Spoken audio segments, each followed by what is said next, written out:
Ito nga pala yung unang araw na pagpatak ng snow dito sa Canada at sobrang ganda. Problema lang, sobrang lamig lang din. At bago umalis si Mrs., sabi niya nilalamig siya. Sabi ko sa kanya magkumot siya. Nagalit ba naman? Yung pala gusto niya ng pagkain na mainit na sabaw, nagke-crave siya. Ano ba naman yan? Tagaluto na nga, manghuhula pa tayo. So tara, magluto tayo ng chicken noodle soup. Yung 6 na drumstick ng chicken ay pinakuluan ko muna dito. Nilagyan ko siya ng bawang, sibuyas, paminta, at konting smoked paprika habang pinapakuluan ko. Ito kasi yung gagawin nating sabaw sa chicken noodle soup. Tapos ngayon, tinatanggal ko na at hinihimay-himay ko na isa-isa yung laman. At ibabalik ko doon sa kasirola na pinapakuluan natin yung mga buto para talagang malasa yung ating soup sa gagawin nating noodles. At syempre, ito tapos na, nahimay ko na lahat at binalik ko yung kaunti na laman para medyo may konting laman yung ating soup. At pinapakuluan ko pa rin yung buto dyan ng sobrang kulo para manuot yung lasa. At ito namang natira na laman ng drumstick ay ipiprito natin para ito naman yung maging garnish o yung parang decoration o additional na pampalasa na rin sa soup natin. Medyo aalata natin ito ng konti. Lalagyan lang naman natin ito ng harina at paprika at saka asin. At saka natin siya ipiprito. Tapos natin lagay harina, halo-haluin lang natin. At susunod natin dyan yung paprika at paminta at asin. Tsaka natin siya ipiprito sa mainit na mantika.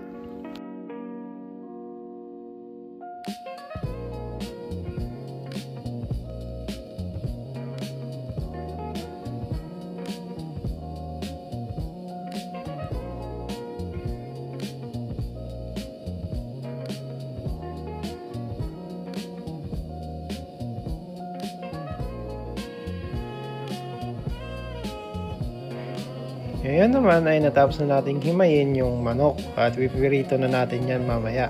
Tapos lalagyan naman natin ng oyster sauce itong sabaw natin para malasa talaga. Hindi kasi ako gumagamit ng mga Knorr cubes at magic sarap. Ito lang ang gamit kong pampalasa, asin, paminta at oyster sauce.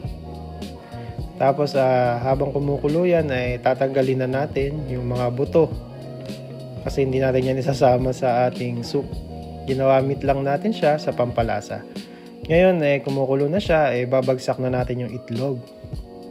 At hahaluin natin siya. Masarap kasi yung soup, chicken noodle soup pag may kasamang itlog.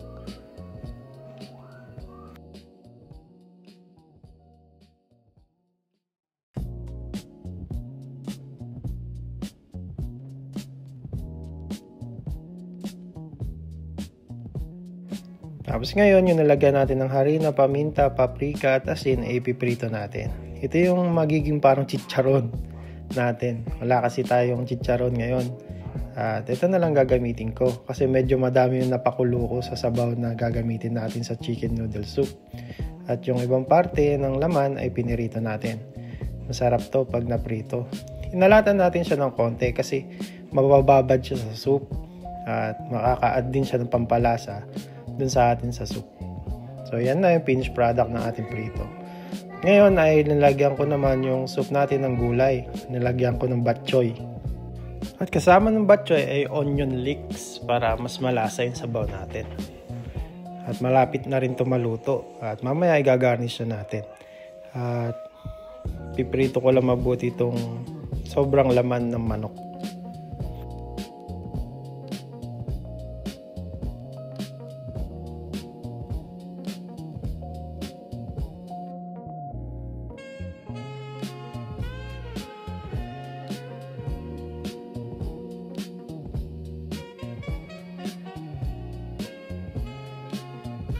At ito na, natapos na at i-assemble na natin siya. Siyempre, una yung sabaw at yung noodles.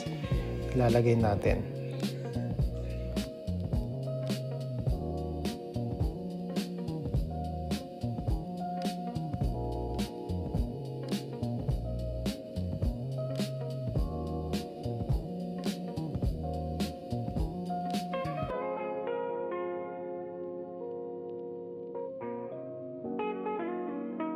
At kanina nagpakulo na rin ako ng itlog. Siyempre, walang kwenta yung soup kung walang boiled egg, di ba?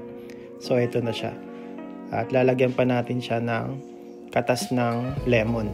Yan. Tsaka gustong gusto ko kasi yung hot sauce na sriracha. Lalagyan din natin siya ng sriracha sauce. Madagdag din siya pampalasa sa sabaw. So ito na, tapos na ang ating chicken noodle soup. Kakain na kami ni Mrs.